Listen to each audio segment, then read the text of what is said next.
एक गांव में राजू नाम का सीधा साधा किसान अपनी पत्नी पूनम के साथ रहता था। राजू के पास एक छोटा सा जमीन का टुकड़ा था जिस पे खेती करके वो बड़ी मुश्किल से अपना गुजारा कर पाता था। उसके ऊपर बहुत ज्यादा कर्ज था, इसलिए वो दिन रात चिंता में रहता था और हर वक्त ईश्वर से दुआ किया करता था कि उसके मुश्किल भरे दिन गुजर जाएं और वो खुशहाल रहने लगे। मुझे आपसे एक बात करनी है, इस बार की फसल से आप लोगों का कर्ज दे देना और घर गुजारे के लिए मैं मुखिया जी के यहाँ झाड़ू पोछा करने चली जाया करूँगी, जिससे हमारे घर का कुछ दिन का गुजारा तो हो जाएगा। पूनम, तुम ये कैसी बात कर रही हो? क्या तुम जीते जी मुझे मारना चाहती हो? अब तुम मुखिया जी के घर झाड़ू पोछा करने जाओगी? अरे गांव वाले सुनेंगे तो क्या कहेंगे कि राजू की पत्नी दूसरों की नौकरी करने जाती है। अरे मेरी गांव में क्या इज्जत रह जाएगी? मैं तो शर्म के मारे गांव वालों को अपना मुंह दिखाने की भी लायक नहीं रहूंगा। मुझे भूखा मरना पसंद है, लेकिन तुम किसी और के घर जाकर काम करो। नहीं, मैं ये नहीं देख सकता हूँ। लेकिन हम कर भी कह सकते हैं, मुझसे बच्चों का दुख देखा नहीं जाता है। हम अपने बच्चों को ढंग का खाना नहीं दे पाते हैं, ना उनके पास ढंग के कपड़े हैं, केवल एक जोड़ी कपड़े हैं, उनमें भी न जाने मैंने कितने पेवन लगा रखे हैं। अगर तुम्हें अपनी परवाह नहीं है तो अपने मासूम बच्चों की तो परवाह करो। अरे बच्चों की परवाह कौन नहीं करता है पूनम, लेकिन मैं अपनी इज्जत का भी तो ध्यान रखना चाहता हूँ ना। इसलिए तुम अच्छी तरह से समझ लो, तुम कभी भी किसी के घर काम करने की सोचना भी मत, और यही हमारे लिए बेहतर होगा। इतना कहकर राजू खेत जोतने के लिए चला जाता है।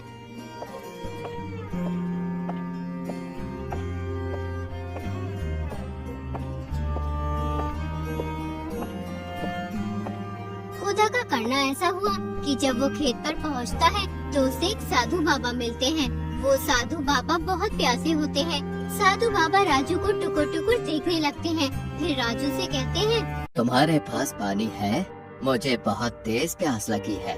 बाबा, मेरे पास पानी तो नहीं है, लेकिन तुम थोड़ा इंतजार करो, मैं अभी तुम्हारे लिए ठंडा पानी लेकर आता हूँ। राजू जल्दी से जाकर पास वाले गांव से अपने पीतल के गिलास में साधु बाबा के लिए ठंडा पानी ले आता है।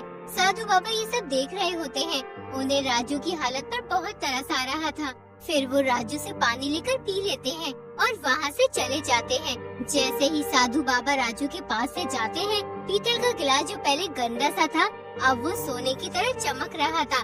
राजू किसान ये देखकर बहुत हैरान हो जाता है। उसी समय राजू की नजर अपने गांव के सुनार पर पड़ती है। राजू उससे कहता है, अरे सेठ जी, इतनी जल्दी में कहाँ जा रहे हो? जरा यहाँ आइए, मेरे इस ग्लास को तो देखिए। राजू ने ये बात सुनार से मजाक में कही थी। सुनार राजू से ग्लास ले लेता है और उसे अच्छी तरह देखने लगता है और फिर राजू से कहता है, ठीक है, शुद्ध है। क्या तुम इसे बेचना चाहते हो? अगर बेचना चाहते हो तो जल्दी बताओ, मुझे कहीं जाना है। जी हाँ सेठ जी, मुझे ये ग्लास बेचना है। घर में पैसों की बहुत आवश्यकता है। इस बार फसल भी कुछ अच्छी नहीं हुई है। अब मैं तुम्हें क्या बताऊं? अरे भाई, मुझे कुछ मत बताओ, मैं थोड़ा जल्दी में हूँ। इस ग्लास के मैं तुम्हें 50 रुपए दे सकता हूँ। सेठ जी, हम गरीब लोगों से क्यों मजाक करते हो? अरे भाई, भला मैं मजाक क्यों करूँगा? ये तो मेरा काम है और मैं अपने काम में कभी मजाक नहीं करता हूँ। फिर भी अगर तुम्हें मेरी बात मजाक लगती है तो मैं तुम्हें इस ग्लास का 60 रुपया दे सकता हूँ। राजू सोचने लगता है, कहीं ये सुनार पागल तो नहीं हो गया जो इस पीतल के ग्लास के 60 रुपए देने के लिए कह रहा है? अरे भाई, सोच क्या रहे हो? देखो, अब मैं तुम्हें ग्लास के सिर्फ 100 रुपए दे सकता हूँ। इससे ज्यादा 1 रुपया नहीं दे सकता, क्योंकि इस ग्लास की कीमत 100 रुपए से ज्यादा नहीं है। कहो तो 100 रुपए दूं, नहीं तो मैं चलता हूँ। राजू हैरान था कि सुनार इस पीतल के ग्लास के इतने पैसे क्यों दे रहा है। फिर राजू सुनार से कहता है, ठीक है सेठ जी, आप मुझे इस ग्लास के 100 रुपए दे दीजिए। सुनार अपनी जेब से 100 रुपए निकालकर राजू को देकर वहाँ से चला जाता है। राजू सोचने लगता है, मेरा ये ग्लास तो पीतल का था, लेकिन अचानक ये सोने का कैसे हो गया? मुझे लगता है कि ये सब साधु बाबा की वजह से हुआ है। मुझे उन साधु बाबा से एक बार जरूर मिलना चाहिए। राजू सारा काम छोड़कर साधु बाबा की खोज में निकल जाता है। कई दिन बीत जाते हैं, लेकिन राजू को साधु बाबा कहीं नहीं मिलते। फिर एक दिन उसे साधु बाबा एक घने जंगल में तपस्या करते हुए मिलते हैं। साधु बाबा को देखकर राजू बहुत खुश होता है। साधु बाबा, मुझ पर कृपा कीजिए, मैं बहुत गरीब हूँ। इस समय मैं बहुत मुसीबतों से गुजर रहा हूँ। आप ही मेरी मुसीबत को दूर कर सकते हैं। साधु बाबा को राजू किसान पर दया आ जाती है। फिर वो राजू से कहते हैं, अगर तुम चाहते हो कि तुम्हारी हर मुसीबत दूर हो जाए तो तुम्हें मेरे साथ 3 दिन तक रहना होगा। ठीक है बाबा, मैं आपके साथ 3 दिन रहने के लिए तैयार हूँ। कृपया कैसे भी करके मेरी मुसीबतों को आप दूर कर दीजिए। अब मेरी बात तुम जरा ध्यान से सुनना। मैं 3 दिन तपस्या करूँगा और तुम्हें ध्यान रखना है कि कोई भी मेरी तपस्या में बाधा न डाले। साधु बाबा तपस्या करने के लिए बैठ जाते हैं। यूं ही 3 दिन गुजर जाते हैं। उसके बाद साधु बाबा राजू को एक सिक्का देते हैं। इस सिक्के को अपने घर में किसी ऐसी जगह रखना जहाँ किसी की नजर ना पड़ सके। उसके बाद तुम माला माल हो जाओगे। हर कोई तुम्हारी इज्जत करेगा। जब तक तुम्हारे पास ये सिक्का रहेगा तब तक तुम्हारे पास धन की कमी नहीं रहेगी। एक बात का ध्यान रखना, इस सिक्के को कभी खोना नहीं। ठीक है बाबा, मैं इस सिक्के को हमेशा संभाल के रखूंगा। साधु बाबा की बात अच्छी तरह से समझने के बाद राजू किसान सिक्के को लेकर घर की ओर निकल जाता है।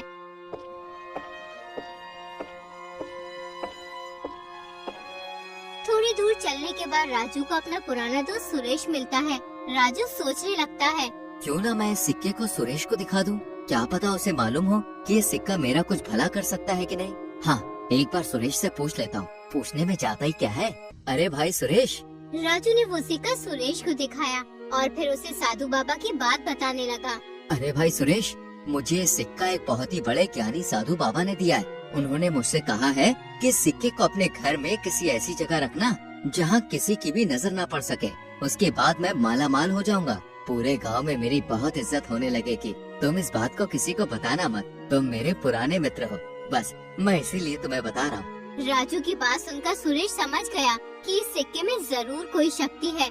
मुझे कैसे भी करके इससे ये सिक्का लेना होगा। वो राजू से कहता है, राजू, ये मामूली सिक्का भला तुम्हें कैसे माला माल कर सकता है?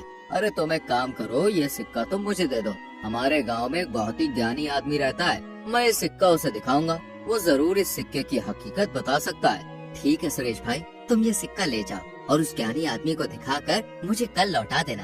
राजू सुरेश को वो सिक्का देकर अपने घर की ओर निकल जाता है। सुरेश सोचने लगता है, उसे बेवकूफ तो अच्छा बना दिया। अब ये सिक्का मुझे माला माल कर देगा, फिर मैं पूरे गांव पर राज करूंगा।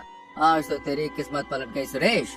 अब जल्दी से घर पहुंचकर इस सिक्के को छुपा देता हूँ। जब राजू अपने घर पहुंचता है तो वो अपनी पत्नी से कहता है, अरे भाग्यवान, कहाँ हो? जरा जल्दी इधर आओ। अब तुम्हें घर की चिंता करने की कोई जरूरत नहीं है, क्योंकि अब हमारे पास बहुत सारा धन आने वाला है। फिर हम माला माल हो जाएंगे। क्या तुम सच कह रहे हो?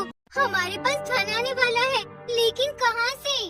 राजू सारी बात अपनी पत्नी को बताता है। अपने पति की बात सुनकर पूनम को बहुत गुस्सा आता है। ये तुमने क्या किया? वो सिक्का तुम अपने दोस्त को क्यों दिया है? उसने तुम्हें बेवकूफ बना दिया है। अब वो तुम्हें सिक्का कभी नहीं देगा। तुम किसी की भी बातों में आ जाते हो।